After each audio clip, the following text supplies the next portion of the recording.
ಮಂಡ್ಯದಲ್ಲಿ ಕಾವೇರಿ ಕಿಚ್ಚು ತೀವ್ರಗೊಂಡಿದೆ. ತಮಿಳುನಾಡಿಗೆ ಕಾವೇರಿ ನೀರನ್ನ ಬಿಡುವಂತೆ ಆದೇಶದ ಬೆನ್ನಲ್ಲೇ ಸಕ್ಕರೆ ನಾಡು ಮಂಡ್ಯದಲ್ಲಿ ಆಕ್ರೋಶ ಭುಗಿಲೆದ್ದಿದೆ. ಇದರ ನಡುವೆ ತಮಿಳುನಾಡು ಸಿಎಂ ವಿಜಯ್ ಕರ್ನಾಟಕ ಭೇಟಿಗೆ ಕನ್ನಡಿಗರಿಂದ ತೀವ್ರ ವಿರೋಧ ವ್ಯಕ್ತವಾಗ್ತಾ ಇದೆ. ಗೋ ಬ್ಯಾಕ್ ವಿಜಯ್ ಚಳುವಳಿ ಆರಂಭವಾಗಿದೆ. ಇನ್ನು ಹಾಸನದ ಹೇಮಾವತಿ ಡ್ಯಾಂಗೂ ಮುತ್ತಿಗೆ ಹಾಕಲು ಸಂಘಟನೆಗಳು ಮತ್ತು ರೈತರು ಮುಂದಾಗಿವೆ. ಈ ಕುರಿತ ಡೀಟೇಲ್ಸ್ ಇದೆ, ನೀವೇ ನೋಡಿ. ಮಂಡ್ಯ ಜಿಲ್ಲೆಯಲ್ಲಿ ಭುಗಿಲೆದ್ದ ಕಾವೇರಿ ಕಿಚ್ಚು. ಸಿಎಂ ವಿಜಯ್ ಕರ್ನಾಟಕ ಭೇಟಿಗೆ ವಿರೋಧ. ರೈತರಿಂದ ಗೋ ಬ್ಯಾಕ್ ವಿಜಯ್ ಘೋಷಣೆ. ಕಾವೇರಿ ನೀರಿಗಾಗಿ ಕೆಆರ್ಎಸ್ ಅಚ್ಚುಕಟ್ಟು ಪ್ರದೇಶದಲ್ಲಿ ಮತ್ತೊಮ್ಮೆ ಸಂಗ್ರಾಮ ಶುರುವಾಗಿದೆ. 15 ದಿನಗಳ ಕಾಲ ತಮಿಳುನಾಡಿಗೆ ನಿತ್ಯ 3,500 ಕ್ಯೂಸೆಕ್ ನೀರು ಹರಿಸುವಂತೆ ಕಾವೇರಿ ನೀರು ನಿರ್ವಹಣಾ ಪ್ರಾಧಿಕಾರ ನೀಡಿದ ಆದೇಶವೇ ಈ ಕಿಚ್ಚಿಗೆ ಕಾರಣ.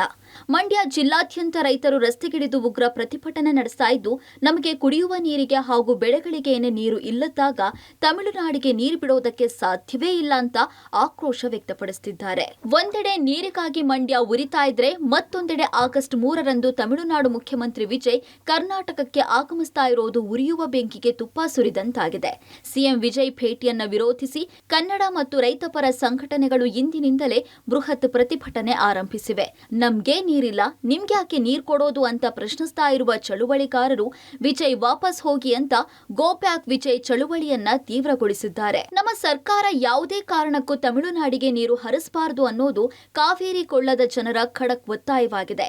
ಸಿಡಬ್ಲ್ಯೂಎಂಎ ಆದೇಶ ಹಾಗೂ ಸಿಎಂ ವಿಜಯ್ ಭೇಟಿಯ ಹಿನ್ನೆಲೆಯಲ್ಲಿ ಮಂಡ್ಯದಲ್ಲಿ ಬಿಗುವಿನ ವಾತಾವರಣ ನಿರ್ಮಾಣವಾಗಿದ್ದು, ಪ್ರತಿಭಟನೆ ಮತ್ತಷ್ಟು ಕಾವು ಪಡೆದುಕೊಳ್ಳುವ ಮುನ್ಸೂಚನೆ ಸಿಕ್ಕಿದೆ. ಹಾಸನದಲ್ಲೂ ಕಾವೇರಿಗಾಗಿ ಪ್ರತಿಭಟನೆ. ಹೇಮಾವತಿ ಡ್ಯಾಂ ಮುತ್ತಿಗೆಗೆ ನಿರ್ಧಾರ. ಇನ್ನು ಹಾಸನದಲ್ಲೂ ತಮಿಳುನಾಡಿಗೆ ಕಾವೇರಿ ನೀರು ಬಿಡುಗಡೆ ವಿರೋಧಿಸಿ ಪ್ರತಿಭಟನೆಗೆ ಮುಂದಾಗಿದ್ದಾರೆ. ಹಾಸನ ನಗರದಲ್ಲಿ ಕರವೇ ನಾರಾಯಣಗೌಡ ಬಣದಿಂದ ಪ್ರತಿಭಟನೆಗೆ ಮುಂದಾಗಲಾಗಿದೆ.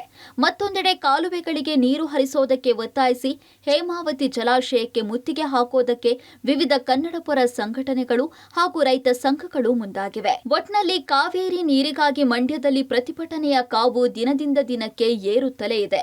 ರೈತರ ಆಕ್ರೋಶದ ನಡುವೆ ರಾಜ್ಯ ಸರ್ಕಾರ ಕೆಆರ್ಎಸ್ನಿಂದ ನೀರು ಹರಿಸದಿರಲು ದೃಢ ನಿರ್ಧಾರ ತೆಗೆದುಕೊಳ್ಳುತ್ತಾ ಅನ್ನೋದನ್ನ ಕಾದು ನೋಡಬೇಕಿದೆ.